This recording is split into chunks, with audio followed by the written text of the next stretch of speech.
ఈరోజు తిహార్ జైల్లో మన బీఆర్ఎస్ పార్టీ ఎమ్మెల్సీ సోదరిమణి కవిత గారిని ఆర్ఎస్ ప్రవీణ్ కుమార్ గారితో కలిసి మా బీఆర్ఎస్ పార్టీ నాయకులు మొన్ననే నాగర్ కర్నూలు పార్లమెంట్ నియోజకవర్గం నుంచి ఎంపీగా పోటీ చేసినటువంటి నాయకులు వారితో కలిసి రావడం జరిగింది.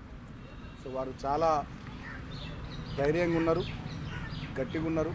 ఎందుకంటే she's a daughter of fighter. ఆమె కూడా సహజంగానే ఫైటర్ కాబట్టి చాలా మానసికంగా బలంగా ఉన్నారు. ఒక అక్రమమైనటువంటి కేసులో అన్యాయమైనటువంటి విధానంతో కేంద్రంలో ఉన్నటువంటి భారతీయ జనతా పార్టీ ప్రభుత్వం దుర్మార్గంగా ప్రతిపక్షాలను ఈ దేశంలో అణచివేయాలనేటటువంటి కుట్రలో భాగంగా కేసీఆర్ గారిని ఏమీ చేయలేక వారి కుమార్తె అయినటువంటి కవిత గారి మీద ఈ రకమైనటువంటి ఒక అన్యాయమైనటువంటి కేసు పెట్టి జైల్లో పెట్టించింది. కాబట్టి ఆమె చాలా బలంగా ఉన్నారు, మానసికంగా దృఢంగా ఉన్నారు. డెఫినెట్గా భవిష్యత్తులో మాకు న్యాయస్థానంలో న్యాయం జరుగుద్దనేటటువంటి ఆశాభావాన్ని కూడా వారు వ్యక్తం చేశారు. ఈ సందర్భంగా నేను మీడియా ద్వారా ప్రజానీకానికి కూడా విజ్ఞప్తి చేస్తూ ఉన్నా. ముఖ్యంగా ఇక్కడ ఢిల్లీ ముఖ్యమంత్రి ఉన్నటువంటి కేజ్రీవాల్ గారిని కూడా లోక్సభ ఎన్నికల ముందు వారిని కూడా జైల్లో పెట్టినారు. ఢిల్లీ ఉప ముఖ్యమంత్రిగా ఉన్నటువంటి మనీష్ సిసోడియా గారిని అయితే సంవత్సరానికి పైగా జైల్లో పెట్టినారు.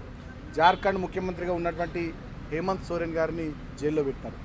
దాదాపు ప్రతిపక్షాలకు సంబంధించినటువంటి అనేక రకాలైనటువంటి పార్టీలు, ముఖ్యంగా భారతదేశంలో భారతీయ జనతా పార్టీకి ఈ పార్లమెంట్ ఎన్నికల్లో ఎవరు కూడా ఎదురుగా ఉండకూడదు అనేటటువంటి ఆలోచనతో డిఎంకే పార్టీ కానీ, బీఆర్ఎస్ పార్టీ కానీ, ఆమ్ ఆద్మీ పార్టీ కానీ, జేఎంఎం కానీ, ఇంకా అనేక రకాలైనటువంటి పార్టీల మీద ఈడీ దాడులు కానీ, సిబిఐ కేసులు కానీ, ఐటీ దాడులు కానీ చేయించి ఇతర పార్టీలన్నింటినీ కూడా భయభ్రాంతులకు గురి చేసేటటువంటి ఒక దుర్మార్గపు చర్య కూడా కేంద్రంలో ఉన్నటువంటి భారతీయ జనతా పార్టీ ప్రభుత్వం చేసింది. సో ఇక్కడ వీళ్ళు చెప్తున్నటువంటి ఈ కేసు కూడా ఢిల్లీ లిక్కర్ కేసు అనేటటువంటిది అసలు కేసే కాదు. ఇదొక పాలసీని కేసుగా చూపెట్టి ఇక్కడ ఆమ్ ఆద్మీ పార్టీని, అక్కడ బీఆర్ఎస్ పార్టీని తెలంగాణలో ఎన్నికల్లో దెబ్బకొట్టాలనేటటువంటి ఒక కుట్రపూరితమైనటువంటి ఆలోచనతో ఈ రకంగా వాళ్ళు చేయడం జరిగింది తప్ప అసలు దీంట్లో కేసే లేదు.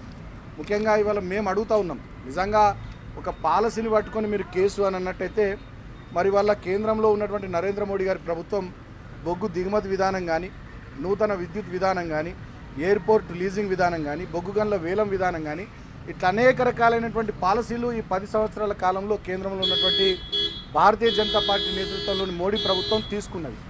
మరి వీటన్నిటి మీద కూడా కేసులు పెట్టాల్సినటువంటి పరిస్థితి వస్తుంది రేపటి రోజున. అంటే ఒక పాలసీగా చూడకుండా దాంట్లో ఏదో ఉందనేటటువంటి ధోరణితో ఇవాళ కేంద్రంలో ఉన్నటువంటి భారతీయ జనతా పార్టీ ప్రభుత్వం కక్ష సాధింపు చర్యగా ఈ పనిచేసింది. నిజంగా మరి ఆ పాలసీ వల్ల ఢిల్లీ ప్రభుత్వానికి ఏమైనా నష్టం వచ్చిందా అంటే ఇక ఎక్కువ లాభాలు వచ్చినాయి. అయినప్పటికీ కూడా ఉద్దేశపూర్వకంగా కావాలని చెప్పి ఈ రకంగా జరిగింది. సో అన్నిటికన్నా ముఖ్యంగా ఇదొక కక్ష సాధింపు చర్య అని మేము ఎందుకు అంటున్నామంటే దీని వెనుక కథ, స్క్రీన్ ప్లే, దర్శకత్వం అంతా కూడా భారతీయ జనతా పార్టీకి సంబంధించినటువంటి ఎంపీలు ముందే 2022 ఆగస్టు 21 నాడు బీజేపీ ఎంపీ పర్వేష్ వర్మ ఆయన ముందే ఈ కేసు గురించి మాట్లాడి త్వరలో వీళ్ళు అరెస్ట్ అవుతారు, వాళ్ళు అరెస్ట్ అవుతారు అని చెప్పి ఆయన మాట్లాడిన తీరును చూస్తుంటేనే ఈ వంటకాన్ని అంతా భారతీయ జనతా పార్టీ వండి తర్వాత ఈడీని, సిబిఐని ఈ కేసులో ఆమ్ ఆద్మీ పార్టీ మీదకి, బీఆర్ఎస్ పార్టీ మీదకి వదిలినట్టుగా స్పష్టంగా కనబడుతూ ఉంది.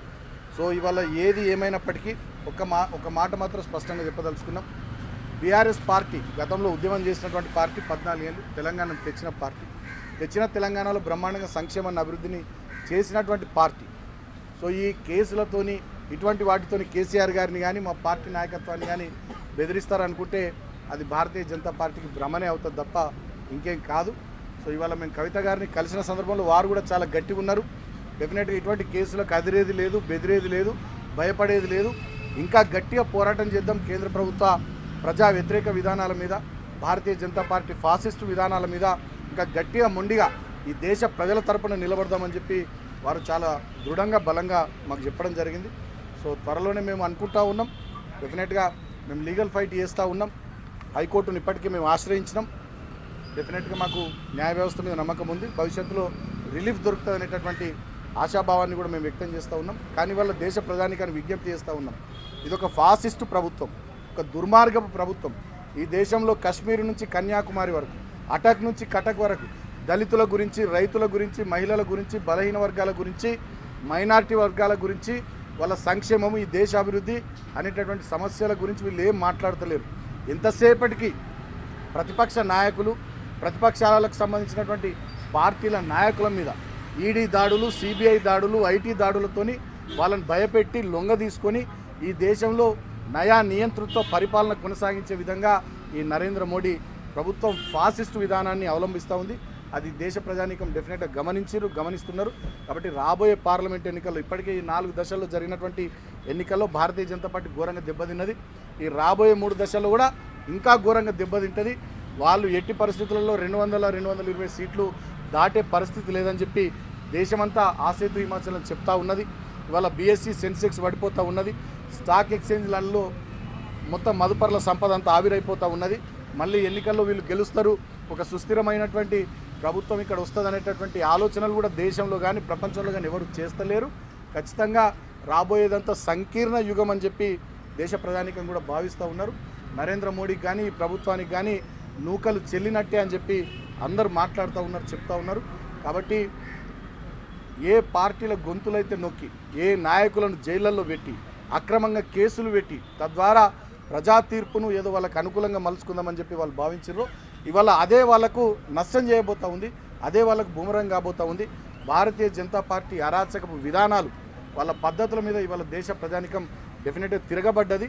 బ్రహ్మాండమైనటువంటి చారిత్రాత్మకమైనటువంటి తీర్పు పార్లమెంట్ ఎన్నికల్లో దేశ ప్రజానికం చెంపపెట్టు లాంటి తీర్పు ఇస్తారని చెప్పి ఈ సందర్భంగా నేను మీడియా ద్వారా భారతీయ జనతా పార్టీ నాయకులకు కూడా తెలియజేస్తూ దేశ ప్రధానికానికి విజ్ఞప్తి చేస్తూ ఉన్నా. ఖచ్చితంగా ఇటువంటి చర్యల్ని చేస్తున్నటువంటి భారతీయ జనతా పార్టీని ఖచ్చితంగా పక్కకు పెట్టాల్సినటువంటి అవసరం ఉంది.